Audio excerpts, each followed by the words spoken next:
Hi everyone, we are going to play Island of the Lizard King today, which is a choose your own adventure book. So it's part story, part game where you are the hero. Now I've played these before a few times and you're probably familiar with the concept.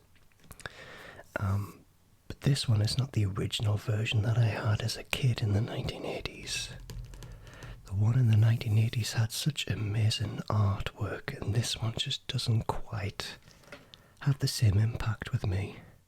However, it's still quite good artwork, just not quite the same as what I remember. So, this is a book where we choose different, make different decisions about which way we're going to go, etc. And there's a lot of parts where we have to fight, and this is where we roll dice, etc. But I'm not going to focus too much on that element of this, so we're going to instead just read the story, and when we come to a battle, we'll just assume that we've won. A little bit of a cheat, but I don't suppose you mind that. Okay, so here we go. This is the background to the story, and Oyster Bay is a quiet fishing village some 60 miles down the coast of the notorious Port Blacksand. Because it is at the end of the long peninsula, reached only by a steep and winding path, the fishermen and their wives lead a simple but content life away from the monsters and sorcery of the hinterland. Journeying south from Fang, you decide that you could do with a few days' rest, and knowing of no more peaceful place than Oyster Bay, you urge your horse towards the coast. Besides, an old adventuring friend of yours called Mungo lives there now, and it has been years since you last saw him. 2 days later, you arrive at the edge of the cliffs overlooking Oyster Bay. It is a beautiful, sunny morning, and everything looks tranquil below. Nothing seems to have changed, and the cluster of stone cottages nestles between the foot of the cliffs and the jetty, where a dozen fishing boats lie in anchor. You jump off your horse and walk down to the winding path to the village. The first people you see are a group of crying women, and as you approach them, several men step out of the cottage and run towards you. One of them is your friend Mungo. His weather-beaten face is full of anger, and he looks surprised to see you, but wastes no time with words of welcome. He recounts the sad events that have befallen the village. Having no gold or material wealth, the people of Oyster Bay brought themselves safe from raiders attacking their village. But several weeks ago, while most of them were at sea, the lizard men of Fire Island landed their boats in Oyster Bay and kidnapped several young men. Mungo believes that they are now enslaved on Fire Island and working in chain gangs in the gold mines. Since the kidnapping, 2 men were left to guard the village while the rest went out to fish. Despite this, the lizard men attacked again this very morning, overpowering the guards and taking away more young men. Mungo tells you that he is about to set sail for Fire Island alone because the other fishermen are too scared to set foot on the island. He stares at you in silence until you smile and say that you will aid him in his quest. He slaps you on the back and shakes your hand in gratitude. For the moment, the poor fishing folk forget their grief and crowd around you, eager to thank you. Mungo then invites you to come and dine with him and rest a while, as the voyage to Fire Island will take several hours.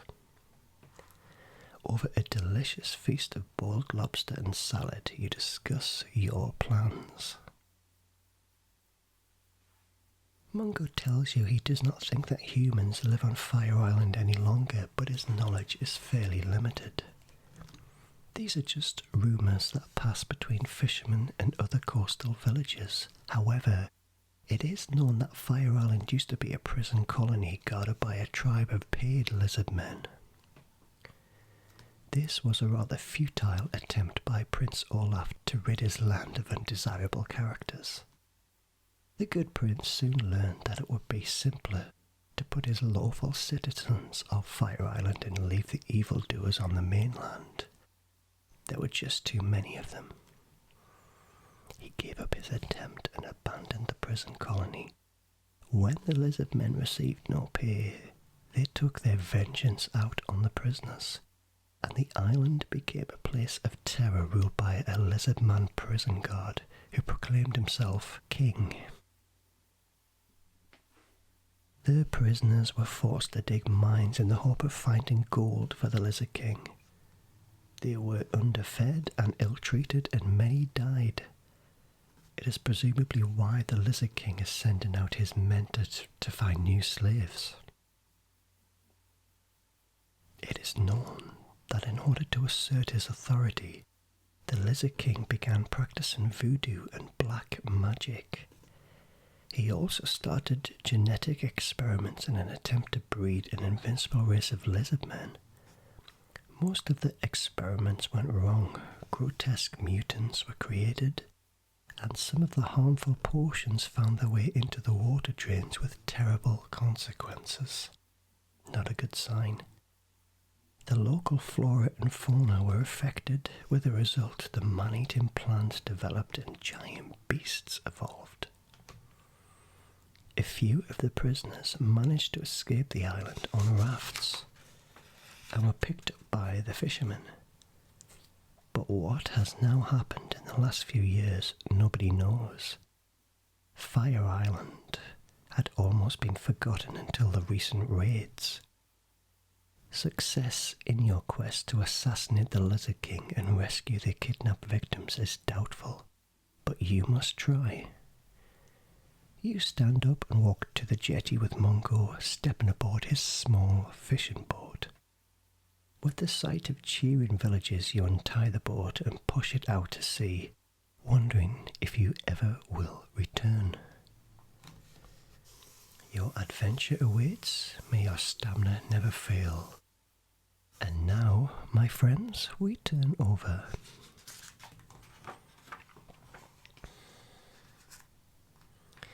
And we're now kind of in the actual game itself. Okay, ready for this? Mungo's years with the fishermen of Oyster Bay have made him a skillful boatman. He swiftly hoists the sail of the small boat and sets a course due west across the silvery blue sea.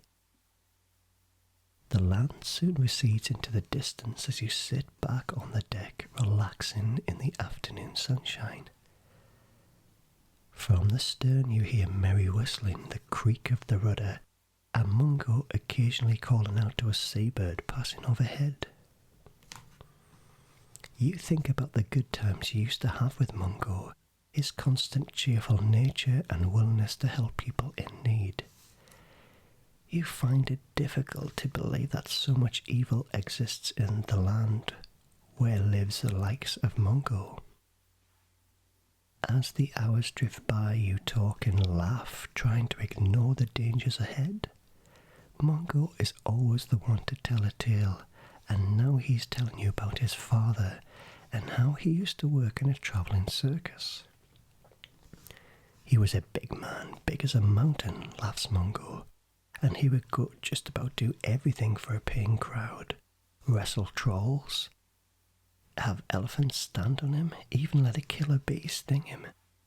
He was a tough old customer, but he finally met his match in the north. The circus was in Fang as one of the attractions during the festivities surrounding the Trial of Champions, and my father decided on a whim to enter. He walked into Deathtrap Dungeon and alas was never seen again. He was really too old for such an ordeal, although there were no telling him, but it least he tried.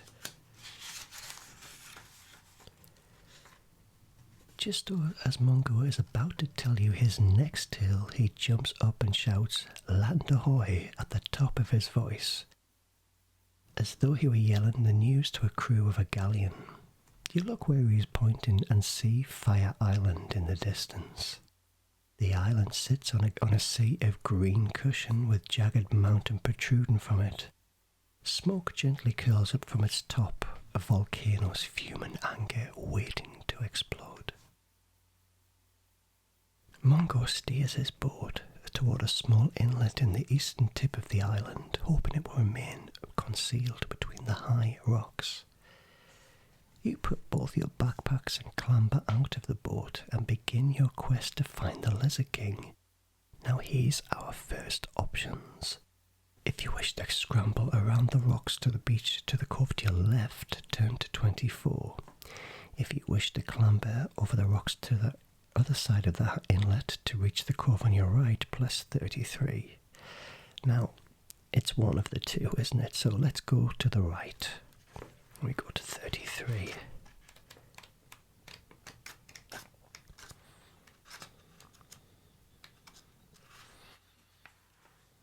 You soon reach the beach, but duck back down beneath the rocks when you see what is happening on it. A rowing boat has been dragged onto the beach, obviously by 6 pirates who are standing around a large chest. You look at Mungo and discuss what to do. Do you wish to attack the pirates? Turn to 340. Or would you rather climb back to the inlet and over the beach to the other cove? I don't think we should take on 6 pirates when we've just literally arrived. I think we should kind of scope the area a little bit, so I'm going to go to 24. 24. It does not take you long to reach the beach, which is small and covered with golden sand. A few rocks jut out to sea, but at the far end of the beach, you see a tiny hut made of white stone. The roof has collapsed, and the hut looks deserted. There are some long tracks in the sand, crisscrossing the beach. Do you wish to walk across the beach to the hut, or would you rather climb back to the inlet over the beach to the other cove?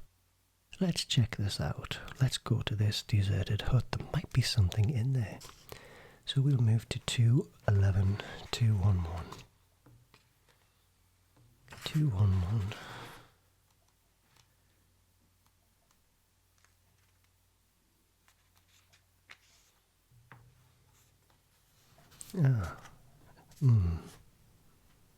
A crab.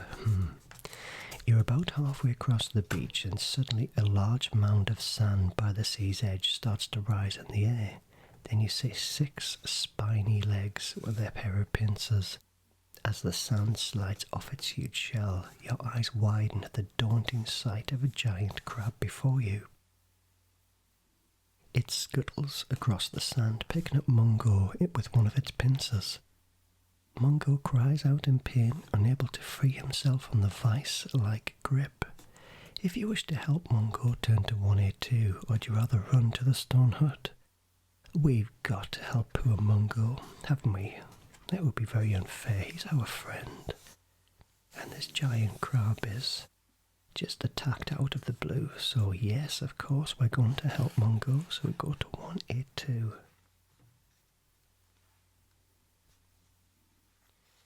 You run at the giant crab with your sword drawn. It drops Mungo onto the sand in order to attack you with both pincers. So there's a fight taking place here, but we're going to assume that we've won because the fighting is dice throwing and we just want to tell the story. So we're going to win that crab. We're going to beat it. 366. You're probably thinking cheater, but it's easier.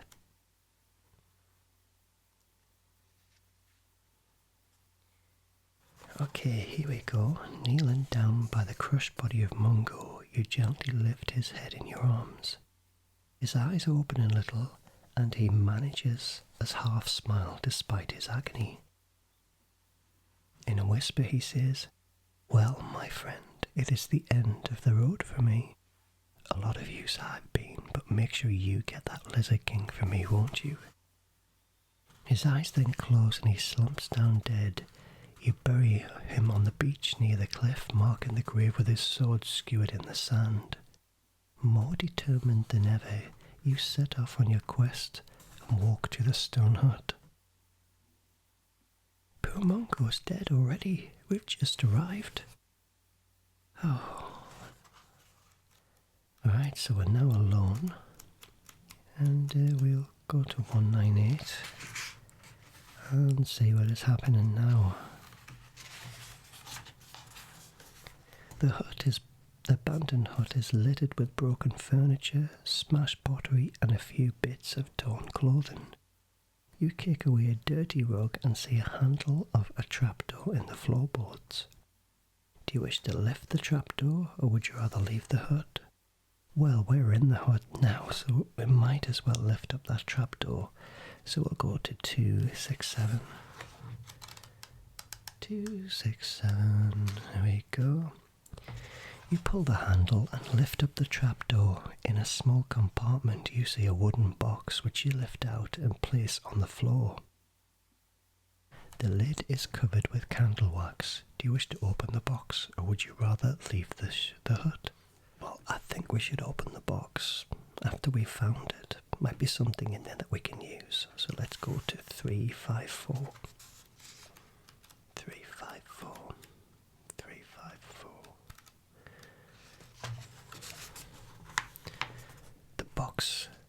The lid lifts up easy, and inside you find a corked earthenware jug with a note that reads, "Many years ago I came to Fire Island for peace and solitude, but since the lizardmen have dwelt here, such an existence is no longer possible.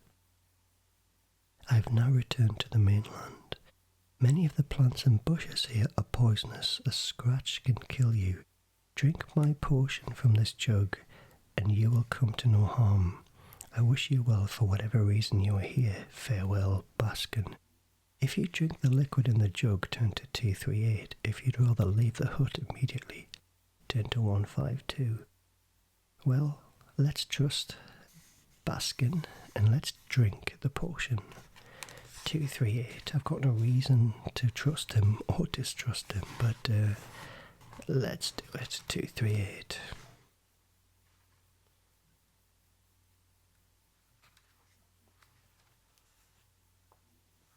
Okay, the liquid tastes of aniseed and is milky in colour. You gulp it down but feel no effects, and you can only presume that this will protect you on the journey ahead. You put down the jug and leave the hut. Go to 152. 152, and behind the hut you see a narrow goat track leading up the side of the cliff. You wind your way up it and are quite exhausted by the time you reach the top. You take a swig of water from your flask and realise that the water shortage could be a problem for you on this island. Looking west, you see the daunting sight of the sleeping volcano standing above the trees, but no sign of life. Although you can certainly hear it, a cacophony of bird and insect noise. With the light quickly fading, you decide to camp for the night behind some rocks. You do not sleep very well and awake at first light, eager to set off, and you decide to head directly west into the trees. It's our first night on Fire Island without Mungo, bless him. 391. So we've got to find this Lizard King and slay him. Let's see how we get on. The undergrowth between the trees is dense. Plants with long and broad leaves, some with spiny tips, vines, creepers, fungi, roots and flowers of all shapes, sizes and colours, fighting for light and space in the humid jungle thicket. You have to use your sword to cut your way through it, but it is a long and slow business. If you wish to sit down and rest at the base of a giant great tree, turn to 53, and if you'd rather continue hacking your way west, turn to 81. Let's keep going. because I've got a feeling the tree will probably come to life and try and attack us. We'll go to 81.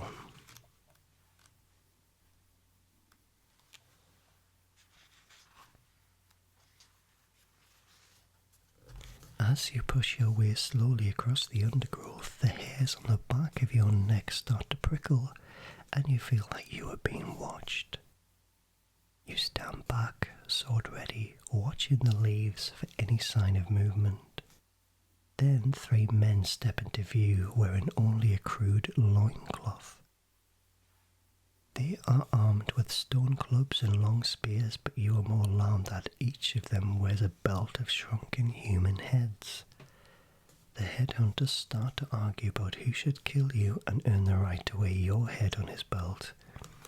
Finally, one steps forward, fight them one at a time. So 3 headhunters there, and we beat them.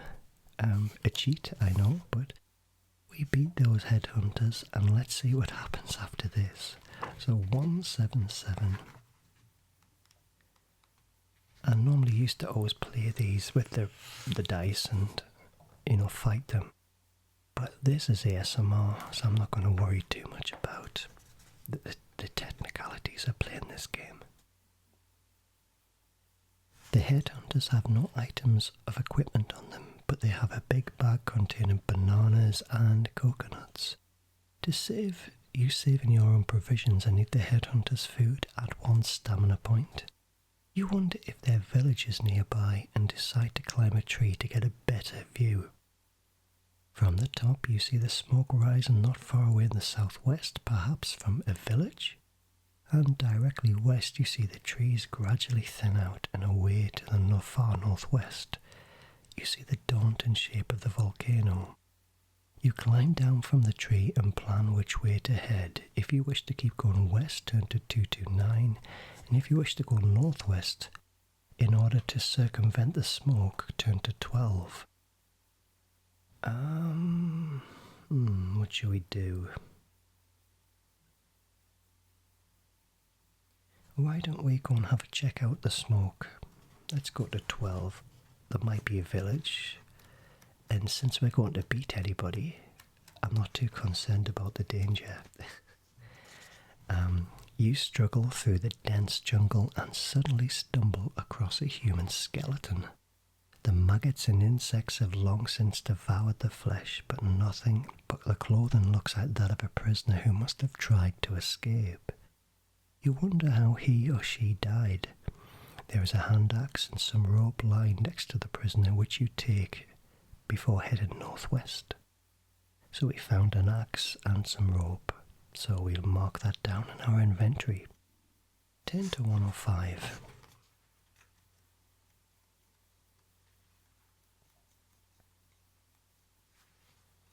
Be very wary of the vegetation. You stay alert, constantly looking about. Halfway up a tree to your left you see a crude platform and a vine hanging down from it. Do you wish to climb to the platform, or would you rather press on? Should we climb up it? Why don't we? See if there's anything up there. You never know. There might just be. So it's 286 we need. 286. You climb about halfway up on the vine. You see a head pop out over the edge of the platform. It belongs to an old man with grey hair who glares down at you looking very angry. Go away, he cries, or you will be sorry. Do you wish to continue climbing the vine, or do you wish to take his advice and slide down the vine to continue northwest? Well, I think we could try and win him over with our charm. He might be able to tell us some information. He's obviously a little bit scared, but we don't mean him any harm. So let's go to 117 and see what he's got to say.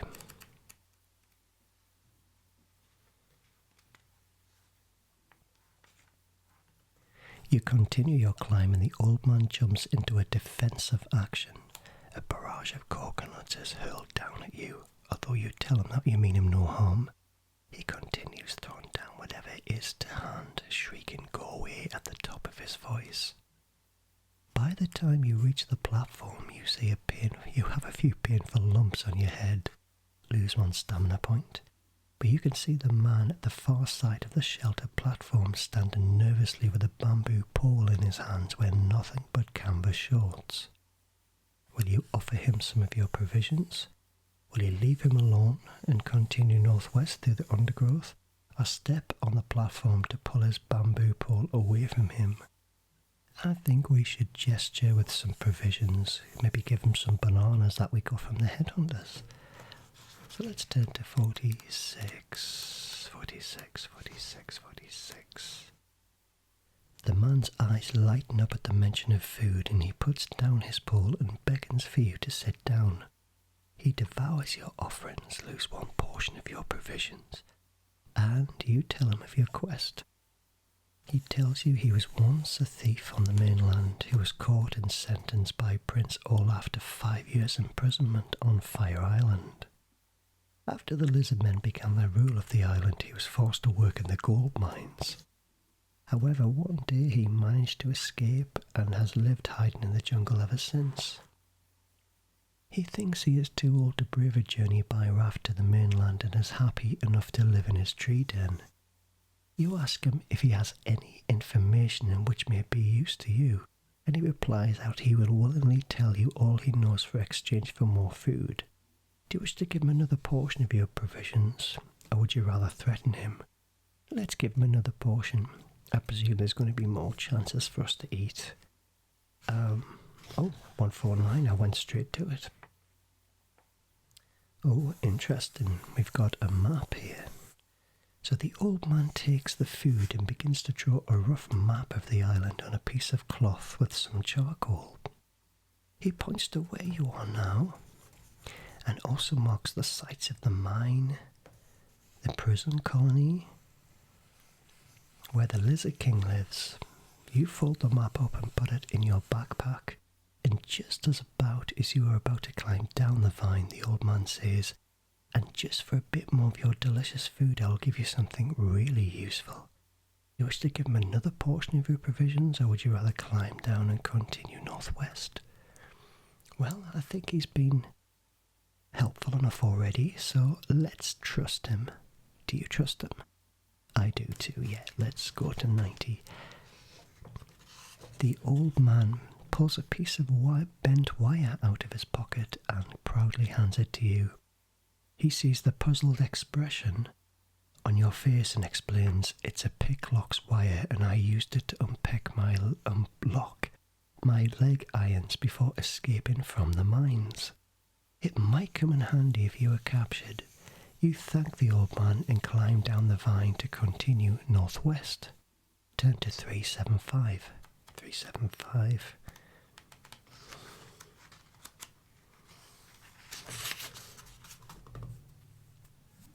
Hacking your way through the plants and shrubs, you become aware of a buzzing sound above you. Hovering over you is the colourful but threatening shape of a giant dragonfly. Its iridescent wings beating fast, yet keeping the dragonfly perfectly still. Suddenly, it lunges down to attack you. We beat the dragonfly, so we're going to turn to 221.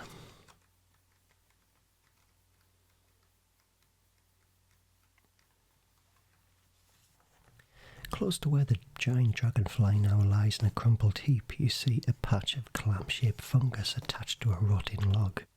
Do you wish to eat some of the fungus, or would you rather set off again through the undergrowth? Not a wise decision in my books to eat fungus, especially with an island full of mutations and pollution, etc. So I would say let's head off through the undergrowth. 224. I don't want to eat anything in this jungle. You decide that you've gone far enough northwest to avoid the headhunters' village and begin to cut your way directly through the jungle. You have not gone far when you are surprised to enter a small clearing completely free of vegetation. A large green crystal lies in the centre of the clearing, glowing and radiating heat. Will you walk around the crystal and turn west? Would you touch the crystal or try to chip a piece of the crystal with your sword? I think, should we touch the crystal? What do you think of that? Tell you what, I am going to do another couple of sessions and then I'm going to leave a decision with yourself and we can continue this on. So I say let's touch the crystal. 2, 3, 2, I'm curious to see what it is. Slowly and nervously you touch the glowing crystal and a warm glow radiates through your body and you feel invigorated. Add 3 stamina points for having benefited from the effects of the regeneration crystal. If you've not done so already, you might want to chip a piece off the crystal with your sword. Alternatively, you may leave the clearing and continue west through the undergrowth. Let's chip a piece off the crystal because it means that we can rejuvenate ourselves if we are feeling the need to later on. You swing your sword and bring it down heavily to the rock. To your dismay, the blade snaps in two, leaving you with a much shortened sword. Lose 2 skill points. If you've not already done so, you may touch the crystal. Alternatively, you may leave the clearing and continue west through the undergrowth. Well, we've already touched it. So we will go to 71.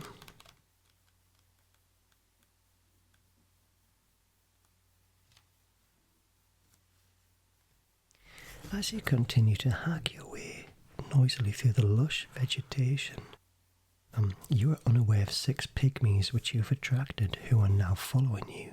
They surround you before coming into view, their blowpipes aimed at your exposed flesh. Do you wish to communicate with them, or would you rather fight them?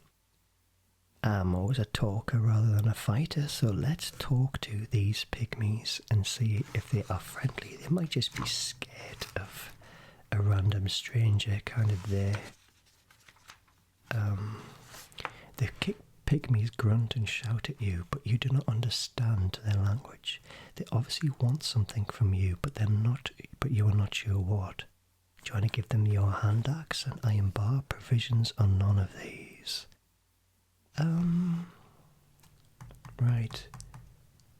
We're going to do one more. I'm just aware of the time on the camera, so let's offer them some provisions. 1, 2, 6. 1, 2, 6.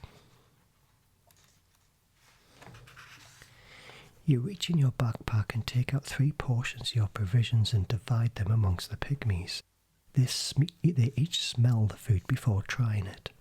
They look at each other and stop chewing at once, and they spit out the food, noisily expressing their disgust. One of them signals to the others to attack you, but just as he pulls his stone club from his belt, he falls over, clutching his stomach. The others too begin to stagger. Your food has made them ill. Oh no! You waste no more time and head off west through the undergrowth as fast as you can. Turn to 7. Wow, what is it we gave them that would made them ill, I wonder? Just bananas, wasn't it we had? Right, this is our last one for this session. Pressing on further west, you notice that the ground is becoming wetter and softer, and soon you are ankle deep in water. The trees thin out and you find yourself wading through a thick black mire. The marshland stretches out in front of you as far as you can see. Suddenly you hear the sound of squelching behind you, and you are surprised to see a strange creature run past you. It is small with green reptilian scales. Its arms are long and hang down to the ground.